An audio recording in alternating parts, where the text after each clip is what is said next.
framing with your. Welcome to the Shakedown. I am here with special guest Malone, and if you don't know, I am Ryan, aka Rainforest. I spent 6 years in Texas prison, and I got a degree in sociology, specializing in social welfare while I was in there, and that's where I met We all know Malone. what that's worth. Yeah, exactly. We do know what that's worth. We're going to discuss that today, actually. And then that's where I met Malone, who spent 30 years in prison. And along with being a professional artist now, he is also an expert in orangutan cage fighting. And we also have another special guest who does not like appearing on camera tonight. And He just was here. that is Dave Brown. Here he is. Here he is. He's Here he coming. is. Yeah, that's him. There we go. Who just moved into his new place where they are live from tonight. And so yes, kind of. And tonight we're going to talk about accomplishments. So let's go ahead, Malone. All right, I gave you the intro. Go. What did you want to say? Well, first of all, I don't know why I'm talking about accomplishments because I really have, like I mentioned earlier, feel like I'm rather light in the accomplishment category. I mean, I've done some very basic things that pretty much all humans that are my age do, and those feel like accomplishments to me, which is kind of sad. I mean, because as we know, it wasn't too long ago that I couldn't even find my way back from the corner store that's less than 5 minutes from here. And so that's why, the talking about accomplishments doesn't sound like something I should be doing. And Dave and I were both got on Malone's case because Malone actually has a bunch of accomplishments. Okay, all right. One is just a simple fact that he's had a job since he's been out of prison this entire time, which not many people can say for themselves.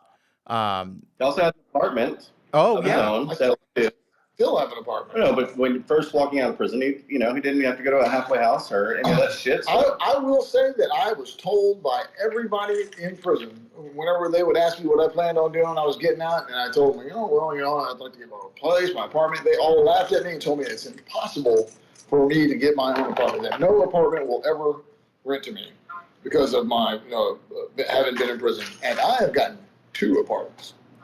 Right. I already turned down for an apartment.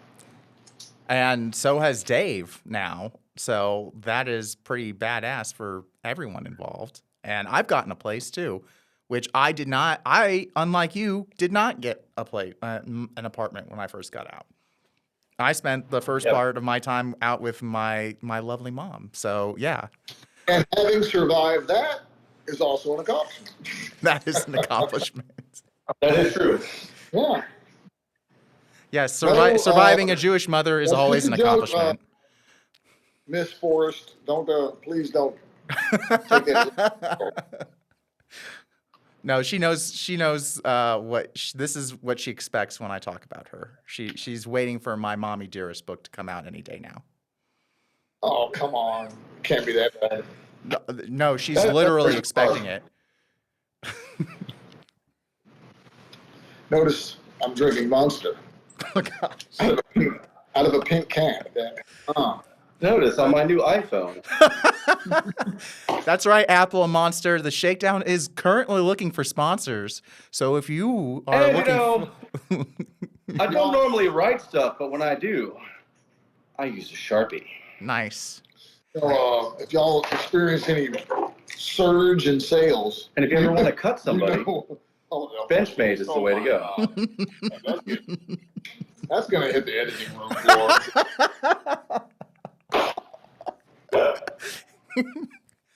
Oh, man. Yeah. We're going to be rolling in sponsors any day now. And you know what's great for a nice, great snack while you're doing podcasts? Del Monte canned pineapples. Oh, yes. That sounds like a perfect snack. I'm just going to pop one of those cans open and whenever I'm feeling a little nippish. Get in touch with your inner Hawaiian. Yes, we can clearly see the Hawaiian. Exactly. Because I can see clearly now. The rain is gone. Or he can see clearly because he has his glasses on. It's true.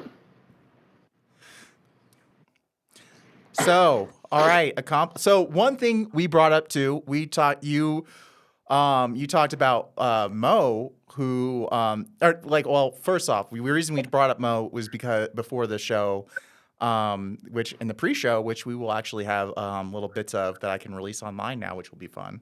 But we can Much better than the real thing, the pre-show. Yes, the pre-show where you can see what we're like. That could be off the camera. That could be like much better than the real thing. That could be an advertisement slogan for a male sex toy.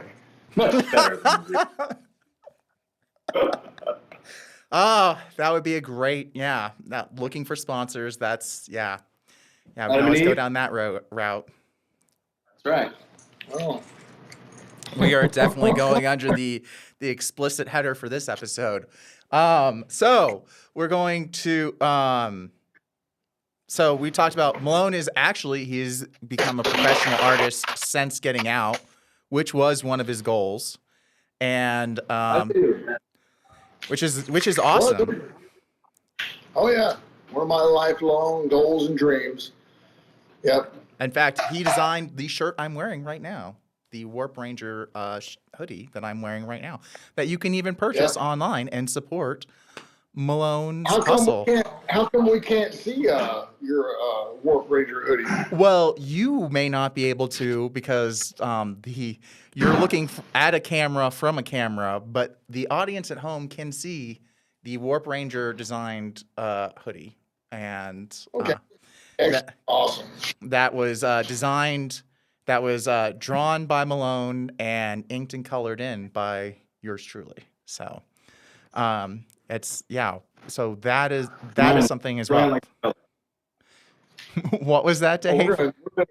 I said you like to color. He's gonna be sick with whenever I start dropping these pages on him here in the near future. I can hear it now. It's gonna be. I remember how frustrated he was with that one. He's acting now. He's all proud of it. But whenever that first happened, he was like, "I am never. You're gonna have to find someone else. Buy a tablet, something." He was. He swore he would never do it again. It wasn't inking in this. It was doing the lettering for the comic. That's when I was doing the lettering. Yeah, that was that's what broke my soul. Oh my gosh. Yeah. Somebody was actually asking about that just the other day on Instagram. Right. The lettering on the comic, that was a severe pain, and I have yet to find a better way to do it. There might be a better app, but that's a whole different tangent. Which, speaking of which, another... He didn't even get credits for it in the comic book. No. Yeah. Yeah, there's two names on the cover, and one of them is Malone, but the other one definitely isn't Rainforest. And you have to go flip to the back cover. He has a special mention. Yes. Special mention to the guy who published the book. The bios of those two names in the back of that comic book, he probably appreciates that it wasn't him that was on the front cover, whose name wasn't on the front cover. Yes. But speaking... He'll have his moment in the sun, though, with the next issue, trust me. Right. But here's the thing.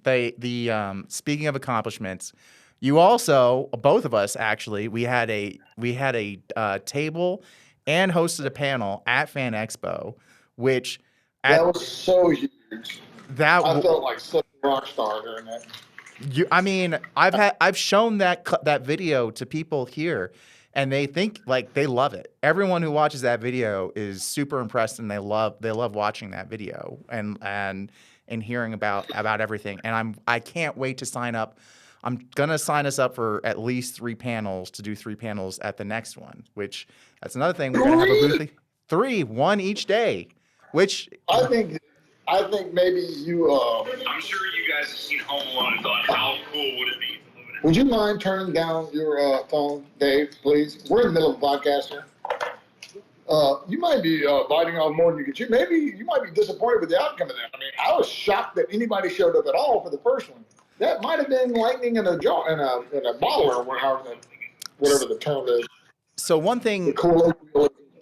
So those of you, if you want to watch that panel, that is in our, like, you can look at our podcast. There's us at Fan Expo, the Shakedown at Fan Expo. That is the episode we're talking about. And you can actually watch it on our YouTube channel and see what we're talking about. And for those of you, you can't really tell in the video how big the audience is, but we were actually the last panel of the entire convention. When we got done, panel, we were in the second to the last hour altogether of the convention. I mean, everybody's going home. Right. Whenever we walked up, we were looking in the room of the people that were before us, and there was like 2 people in there all together. I just knew we were going to be speaking to an empty room. Right. When we were doing that panel, like, yeah, so 2 people came out of the room from the panel before ours. Then our panel was the last panel of the day. There were not going to be any panels during that last hour because the people who put the panels together, they were actually they were going to pack up the rooms for that last hour. And then they just left the convention floor open for that final hour. And so when we finished up our panel, we had 10 people come to the panel, which I was at Fan Expo the year before. 10 people at a panel, that was like a medium-sized panel, a medium-sized audience for the panels at the last one. And so I was surprised that we got that audience. And then on top of it, what happened at the end was that every single person, including the volunteers who were there just to monitor our panel, all went upstairs and bought comics from us. Some of them bought more than one comic. Right. Because they know that Aaron Malone is going to be one day be making all sorts of comics all over the place once he has some time to do some more drawing and spend time on that. And maybe once I have some time doing some storytelling. Break away from the day job. Right. So. And I appreciate. No, go ahead. No. I'm just making. I didn't want to sound like I don't have deep gratitude towards my employers because they're keeping me alive. I understand. I understand the gratitude it is noticed in the fact that you have been so loyal to them for so long. I am the one who gives them crap. I will take full on that one. But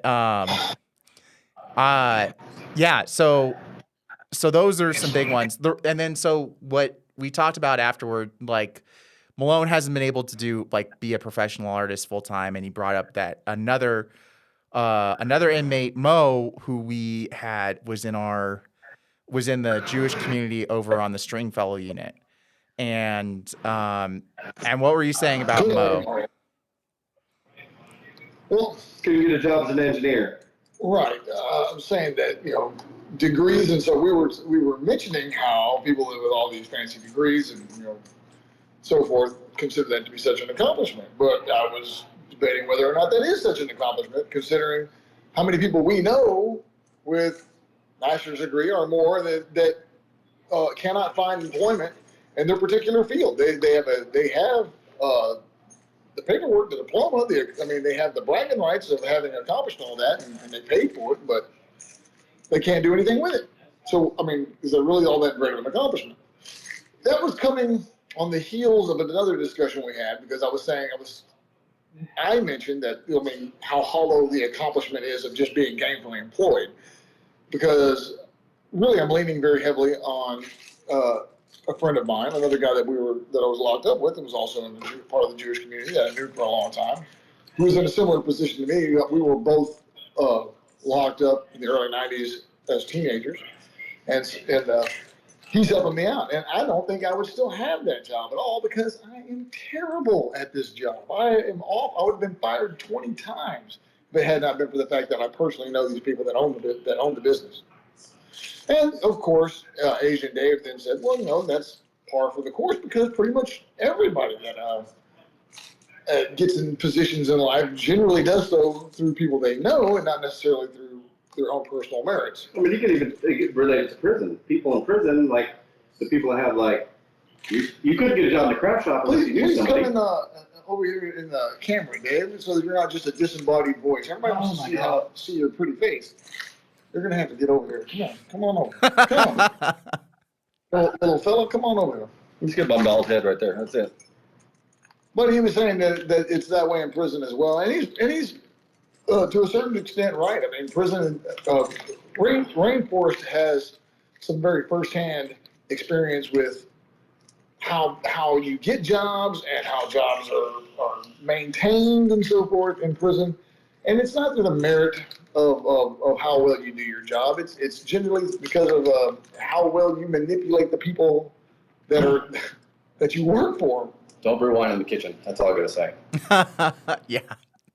Yeah, we watched that, or at least I got to watch that with Dave. Yeah.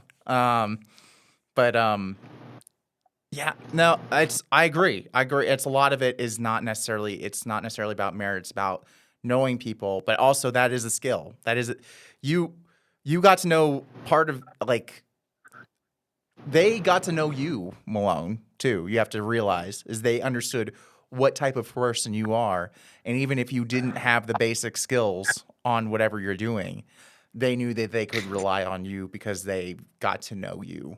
So that's a big part of it.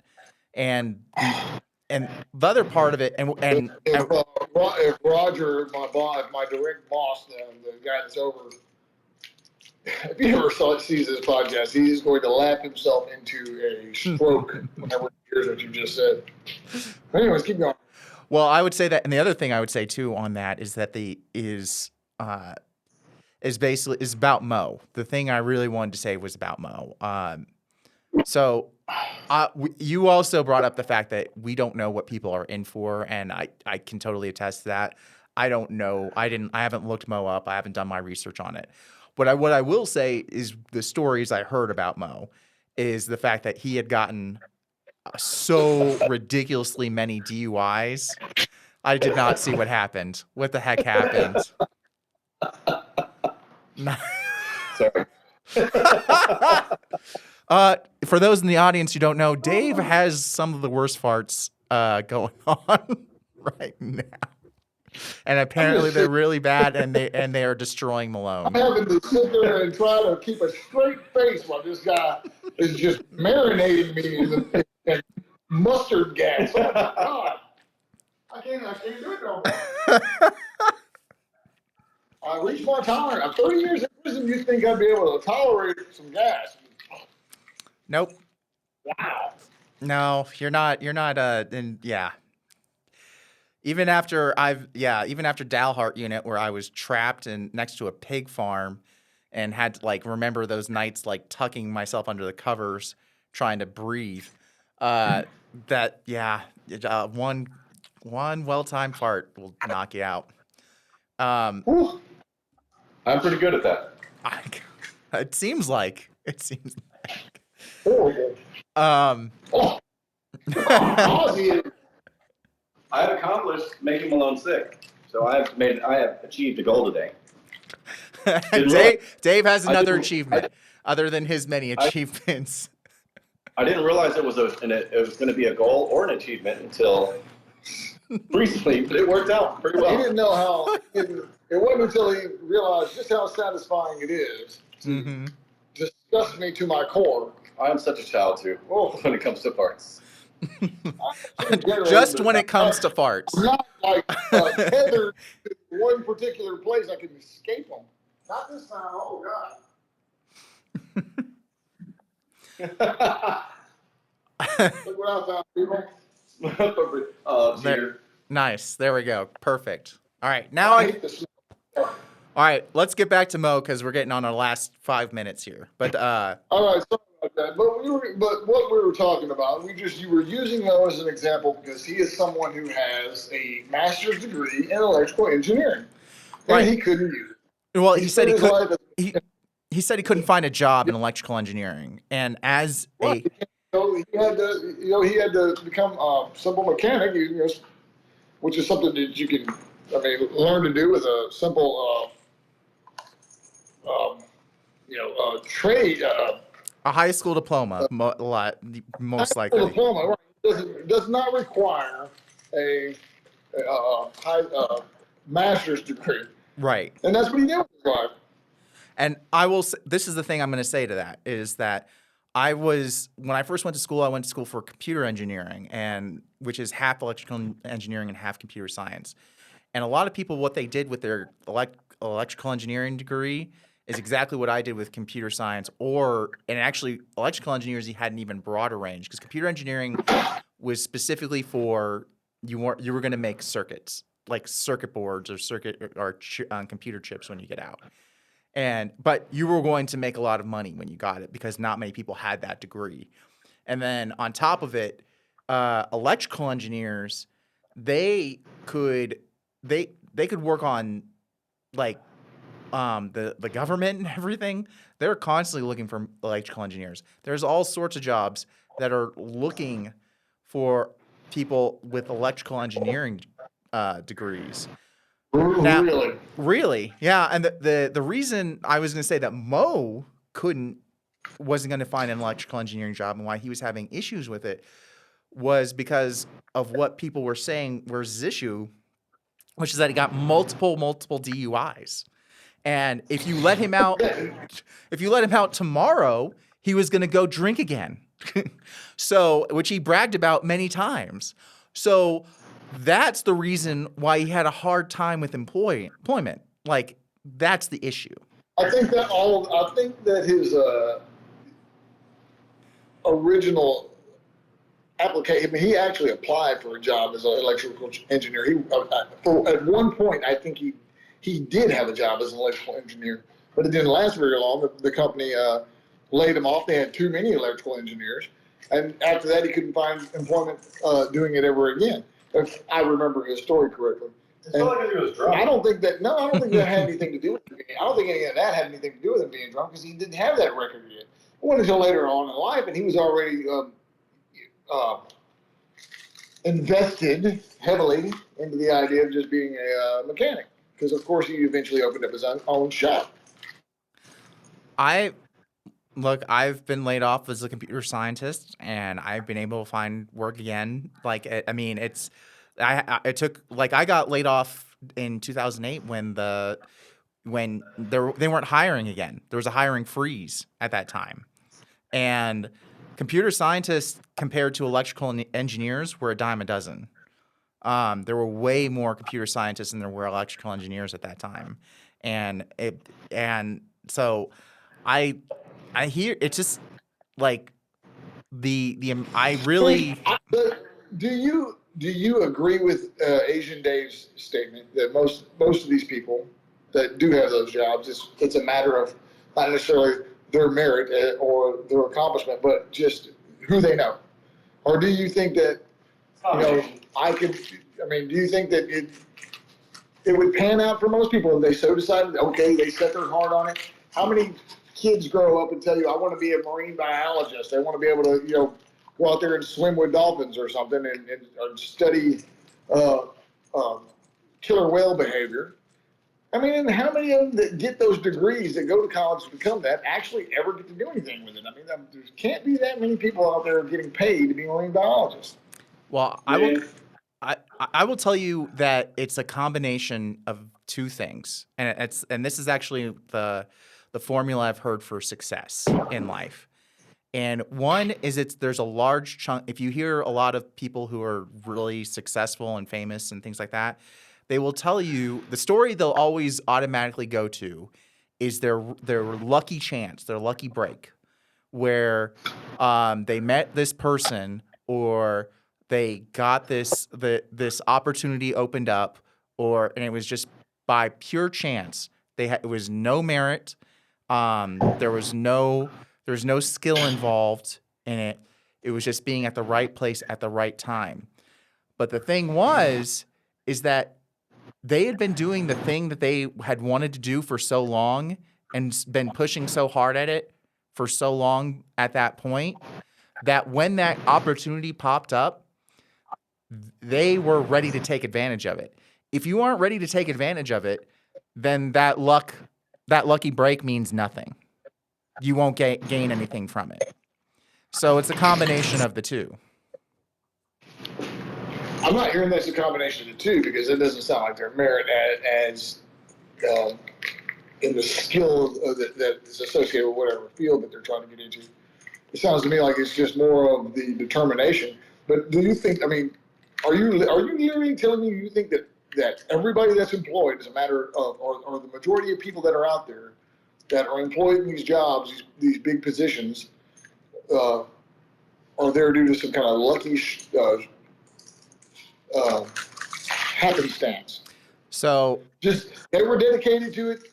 They really wanted this job, and so they stuck it out, and the opportunity arose, and so you're suggesting that everybody in life do that. All these marine biologists, all these little girls that want to go out there and play with Shamu, are going to be able to eventually do that if they all stick with it. No, I'm not. I'm not saying. What I'm saying is that it's a buildup. Like it stinks. This is one of the things they talk a lot about in sociology is that people. It's a buildup.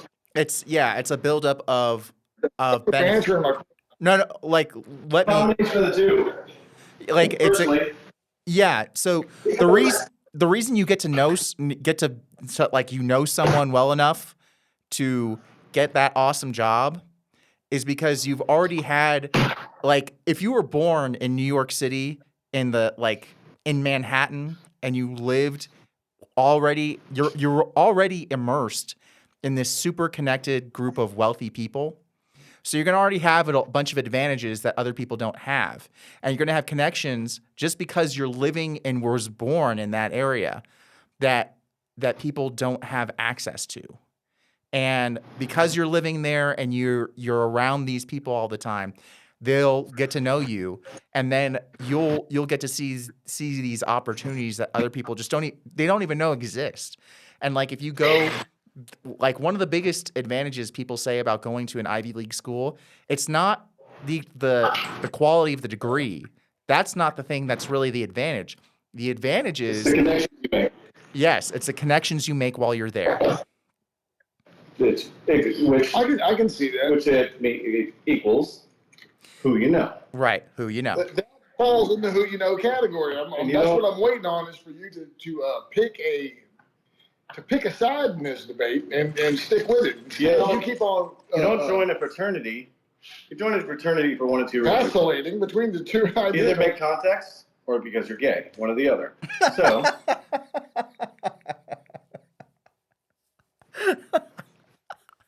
That was excellent. I love that. I'm shaking my head on that.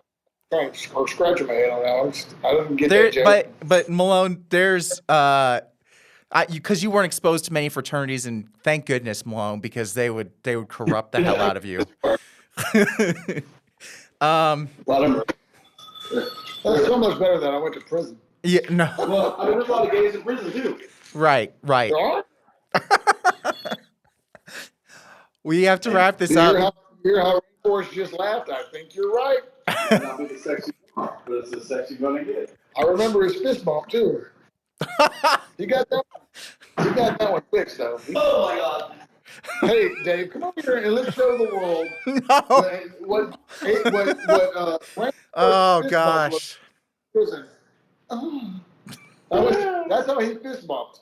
Let's do it again. One more time. There was, first and foremost, he had the wrist thing wrong. He held his wrist wrong, and he would go in and he would scoop up whenever he fist bumped. So you go to him, hey, what's up, man? And you put your fist out like that, and he. Not to mention,